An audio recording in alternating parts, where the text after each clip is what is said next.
మాసం సందర్భంగా మన కాసం ఫ్యాషన్స్ కిలో చీరలు కొనండి, అరకిలో చీరలు ఉచితంగా పొందండి. డీసీ మూవీ చూసొచ్చాను. అవును. ఏంటి పరిస్థితి ఎలా అనిపించింది? లైన్ ఏంటి అసలు? దేవదాసు, చంద్రముఖి అని రెండు పాత్రలు మనకి దేవదాసు సినిమా నుంచి తెలుసు. అంటే వితౌట్ పార్వతి నీ లైఫ్ లేదు అనే విషయం తెలియజేసేది చంద్రముఖి. ఓపెన్గా నేకెడ్గా జీవితాన్ని దర్శించటం, అలాగే పార్వతి కూడా దేవదాసు లేకుండా బతకలేను అని పెళ్లి చేసుకున్న తర్వాత అర్థమై ఇక్కడ పార్వతి స్టేట్ దౌర్జన్యానికి బలైపోతుంది. జీవితాన్ని నగ్నంగా వాళ్ళు మాట్లాడుతున్నటువంటి పద్ధతికి కొంత రెస్పాన్స్ దొరికింది. లోకేష్ కనకరాజు నటించిన డీసీ మూవీ చూసొచ్చాను ఇప్పుడే. అవును. ఏంటి పరిస్థితి ఎలా అనిపించింది? లైన్ ఏంటి అసలు? అంటే డీసీ అంటే చాలామందికి అది అబ్రివేషన్ అర్థమైందో కాలేదో నాకైతే తెలియదు, కానీ దాసు చంద్ర అనుకుంటున్నా. దేవదాసు, చంద్రముఖి అని రెండు పాత్రలు మనకి దేవదాసు సినిమా నుంచి తెలుసు. దేవదాసుని ఒక ప్రేమలో నుంచి ఒక చిన్న డైవర్షన్ కోసం అక్కడికి వెళ్తాడు. అయితే ఇతనిలో ప్రేమ ఉంది అనేది కనిపెట్టింది, అంటే వితౌట్ పార్వతి నీ లైఫ్ లేదు అనే విషయం తెలియజేసేది చంద్రముఖి దేవదాస్కి. అందుకని దేవదాసు జీవితంలో పార్వతి పోషించిన పాత్ర కంటే కూడా చంద్రముఖి పోషించిన పాత్రే పెద్దది.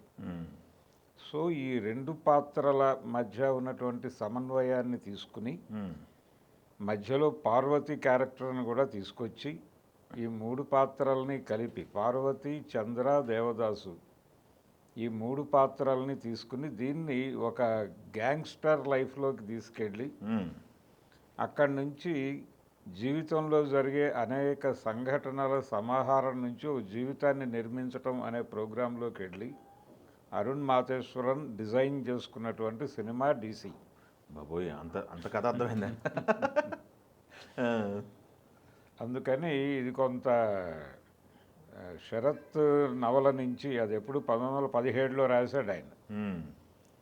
సో దాని నుంచి తీసుకున్నటువంటి క్యారెక్టర్లు వాటి డీటెయిల్స్లో నుంచి దాన్ని తీసుకెళ్ళి, అంటే అక్కడేమో జమీందారు కొడుకు దేవదాసు, ఇక్కడేమో ఒక దిగువ తరగతి నుంచి ఆ క్యారెక్టర్ని ఎస్టాబ్లిష్ చేశాడు.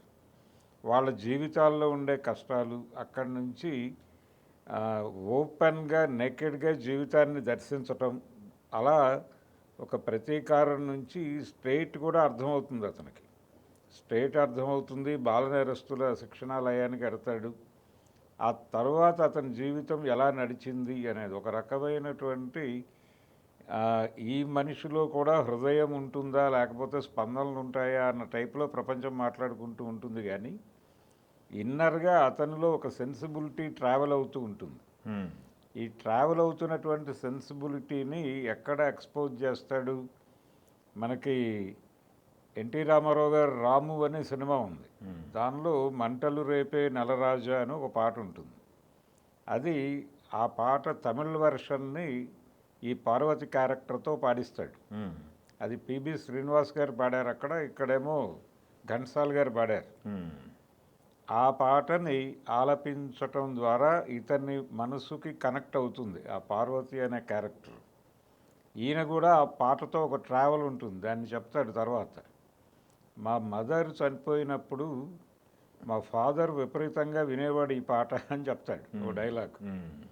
ఆ వినటం వెనకాల ఉన్నటువంటి వేదన, అక్కడ కూడా భార్య చనిపోయిన తర్వాత పడే వేదనలో నుంచి పుట్టిన పాట అది. దాంతో ఈ క్యారెక్టర్ ట్రావెల్ అవుతూ ఉంటుంది. వాళ్ళ మదరు, ఆ ఎమోషన్స్, దాని నుంచి ఈ డబ్బులు అనేది ఎలా డీవియేట్ చేసింది, జీవితంలో ఈ డబ్బులు నిర్వహిస్తున్నటువంటి పాత్ర, అలాగే మనుషులు సరుకులుగా మారిపోతున్నటువంటి సందర్భాలు, వీటన్నిటినీ చెదురుమదురుగా అల్లుకుంటూ అనేక సంఘటనల్లో నుంచి ఒక జీవితాన్ని ఆవిష్కరించడం కోసం ప్రయత్నం చేశారు. దానికోసం వీళ్ళు జస్ట్ రిఫరెన్స్ కోసం తీసుకున్నాడు, అంటే ఆ క్యారెక్టర్లు ఆ ఒరిజినల్ ఫ్రేమ్లో ఉండవు ఇవి. కాకపోతే చంద్రముఖే దేవదాసుకు తోడుగా నిలబడుతుంది. ఆ సినిమాలో అసలు ఎవరూ తోడుగా ఉండరు, అందరూ వెళ్ళిపోతారు. ఆయనకి పార్వతే నీ జీవితం అని అర్థం చేయించి వెనక్కి పంపిస్తుంది, కానీ పార్వతిని చేరేలోపే కథ ముగిసిపోతుంది అక్కడ. అలాగే పార్వతి కూడా దేవదాసు లేకుండా బతకలేను అని పెళ్లి చేసుకున్న తర్వాత అర్థమై ఆవిడ కూడా ఆ క్యారెక్టర్ని ఎండ్ చేస్తున్నట్టుగానే ఆయన నవల క్లోజ్ చేస్తాడు. ఇక్కడ పార్వతి స్టేట్ దౌర్జన్యానికి బలైపోతుంది. బలైపోయిన తర్వాత ఆ స్టేట్ మీద విపరీతమైన కోపం ఉంటుంది అతనికి. మొదటి నుంచి ఒక కోపం ఉంటుంది, దానికి ఇది యాడ్ అవుతుంది. యాడ్ అయిన తర్వాత ఈ ప్రేమ, దీన్ని, ఈ కోపాన్ని, ప్రేమని రెండింటినీ అర్థం చేసుకుని ఇలాంటి జీవితమే గడుపుతున్నటువంటి ఇంకొక క్యారెక్టర్ తోడవుతుంది. వీళ్ళిద్దరి ట్రావెల్ ఎలా ఉంటుంది అనే పద్ధతిలో కథని డ్రైవ్ చేసి, అందుకని దేవదాసు చంద్రముఖి అని పేర్లు పెట్టి DC అన్నాడు ఆయన. కాబట్టి ఓవరాల్గా ఒక ఎమోషన్లో నడుస్తుంది సినిమా. విపరీతమైన వైలెన్స్ ఉంది, విపరీతమైన యాక్షన్ ఎపిసోడ్స్ ఉన్నాయి. పోలీసులు వర్సెస్ ఒక గ్యాంగ్ జరిగేటువంటి గొడవ. ఈ నడుస్తున్నటువంటి దానిలో అనేక ఎలిమెంట్స్ని పట్టుకొచ్చాడు. పోలీసుల నుంచి ఆయుధాలు దొంగిలించి బయట అమ్మేసేటువంటి ఒక రిటైర్డ్ కానిస్టేబుల్ జీవితాన్ని కూడా తీసుకొచ్చి దీనిలో మిక్స్ చేశారు. నేరాలు ఎందుకు జరుగుతాయి, సమాజంలో నేర ప్రవృత్తి ఎందుకు ప్రబలుతోంది, దానికి సంబంధించిన రేఖామాత్రమైన వివరాలతో అలా నడుపుకుంటూ వెళ్ళిపోయాడు కథని.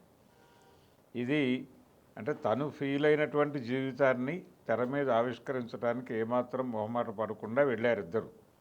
లోకేష్ కనకరాజు అంతే కంట్రిబ్యూట్ చేశాడు. అలాగే ఈ సంజనా కృష్ణమూర్తి కూడా ఆ చంద్రముఖి క్యారెక్టర్కి తను ఎంత చేయగలదో అంతా చేసింది. అలాగే పార్వతి క్యారెక్టర్ చేసిన అమ్మాయి కూడా చాలా బాగా యాక్ట్ చేసింది. ప్రతి క్యారెక్టరు ఆడియన్స్కి రిజిస్టర్ అయ్యే పద్ధతిలో వాళ్ళ ఒక ప్రత్యేకతతో నడిచినాయి ప్రతి క్యారెక్టర్. అందుకని జనాలు థియేటర్లో ఎంగేజ్ అవుతారు. ఒక ఎమోషనల్ డ్రామా అలా వెళ్ళి కూర్చోవచ్చు. అయితే దీనిలో రెగ్యులర్ రొటీన్ కమర్షియల్ వీటి కోసం పాపులాడటం అలాంటి ప్రయత్నాలు ఏమీ చేయలేదు, అవకాశం ఉన్నప్పటికీ.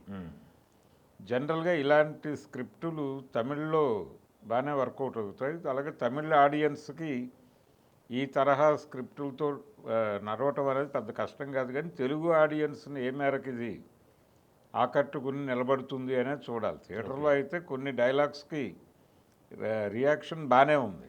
అదేలేండి, రాన్ రస్టిక్ ఉంది. అదే రాన్ రస్టిక్లో వాళ్ళ డైలాగ్స్ అంటే జీవితాన్ని నగ్నంగా వాళ్ళు మాట్లాడుతున్నటువంటి పద్ధతికి కొంత రెస్పాన్స్ దొరికింది. కానీ ఈ రెస్పాన్స్ ఏ మేరకు థియేటర్లకి జనాల్ని రప్పించి నిలబెడుతుంది అనేది చూడాలి. అదేలేండి. అయితే లోకేష్ కనకరాజుకి డైరెక్టర్గా ఒక ఇది ఉంది, ఒక ఇమేజ్ ఉంది. అయితే ఈ మధ్య కాలంలో ఆ ఇమేజ్ని కొంచెం ఆయనే డిస్టర్బ్ చేసుకున్నాడు ఒక రకంగా కూలీ సినిమాతో. కానీ నటుడిగా అతను ఒక రకంగా ఆ క్యారెక్టరే తానే ఆ క్యారెక్టర్ లాగా బిహేవ్ చేశాడు. అది బాగుంది. ప్రతి ఆర్టిస్టు చాలా బాగా పెర్ఫామ్ చేశారు. సినిమా ఒక అర్థవంతమైన ప్రయత్నం చేయాలి అని అనుకున్నాడు. ఒక నవల చదివిన అనుభూతి అయితే కలిగించాడు చూసిన ప్రేక్షకులకి. ఓకే ఓకే ఆ మేరకు సినిమా వాళ్ళు అనుకున్న స్టైల్లో తీశారు. ఎక్కడ దేనికోసమో ఇంకేదో కలపటం అలాంటి ప్రయత్నాలు జరగలేదు సినిమాలో. అది నచ్చే వాళ్ళకి నచ్చుతుంది, నచ్చని వాళ్ళకి నచ్చదు, అలా వెళ్ళిపోయింది. ఓకే, ఇది టోటల్గా DC అనే సినిమా వెనకాల ఉన్న కథ. అదేలేండి. అదే కాకపోతే కామన్ ఆడియన్స్, తెలుగు ఆడియన్స్కి ఇది థియేటర్ ఫుట్ఫాల్స్ ఉంటాయా లేవా అనేది అనేదే డౌట్.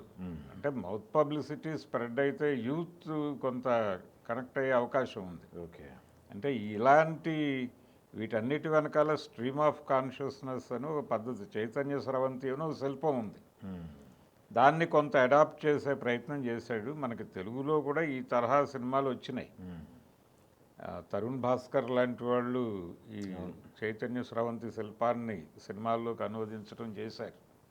పర్టికులర్గా ఈ నగరానికి ఏమైంది, ఈ జోనర్, అలా ఒక రేస్ ఉంటుంది సినిమాలో. ఒక పరుగు పందెము, పరిగెట్టడం, అవును, ప్లేస్ టు ప్లేస్ షిఫ్టింగులు, హడావిడి, ఇదంతా ఎంగేజ్ అయ్యేవాళ్ళు ఎంగేజ్ అవుతారు. అదే ఇలా ఈ ట్రావెల్లోనే కథని చెప్పుకుంటూ వెళ్ళాడు. స్క్రీన్ ప్లే మ్యాజిక్ కూడా ఉంది సినిమాలో. ఎక్కడ మొదలవుతుంది, ఏ సీన్ తర్వాత ఏ సీన్ పెడుతుంది అనేది కొంత గందరగోళంగా మొదలైనప్పటికీ నెమ్మదిగా ఏకసూత్రత సాధిస్తుంది కథ. అందుకని ఎంగేజింగ్గానే ఉంది సినిమా. థియేటర్కి వెళ్ళి కూర్చుంటే ఎంగేజ్ అవుతారు. ఓకే. కొన్ని జీవిత సత్యాలని, అంటే నిజంగా జీవితంలో జరుగుతున్న అనేక దారుణాలను కూడా తెర మీద ఆవిష్కరించే ప్రయత్నం చేశాడు.